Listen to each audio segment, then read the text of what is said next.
So, start off with the history of civilization.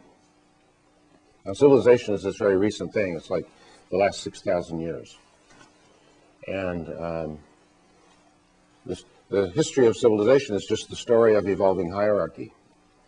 Bigger and bigger entities, bigger and bigger empires, always ruled by a few rulers at the top.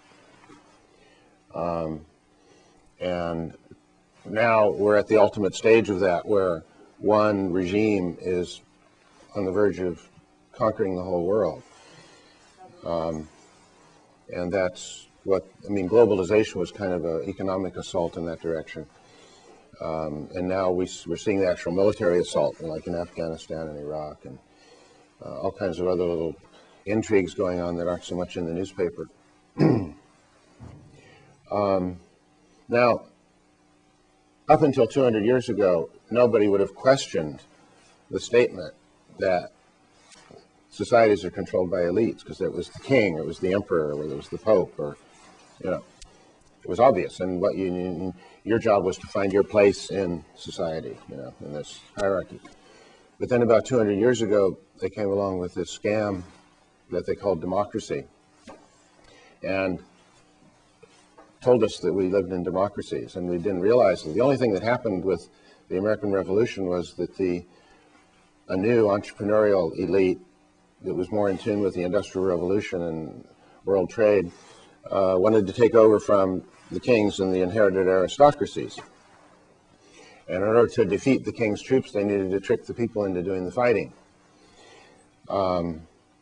So a lot of us think we no longer live under hierarchy, but we do. There's just a few rulers, but actually it turns out to be bankers really who run the world. Because everything ultimately depends on finance and credit. I mean, our political systems, see, I'm saying stuff that Toby may not agree with here, so. Or they may not be in your textbook.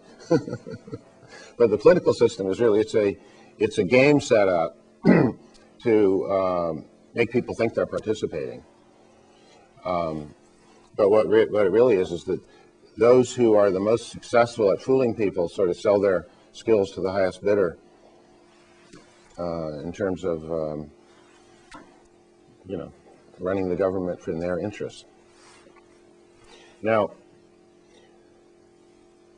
we've got to the point now where we can no longer afford to let elites keep running things, because they're on the verge of destroying the earth. You know, it's like civilization is like a ship that's sailing full steam downstream toward a waterfall to go over.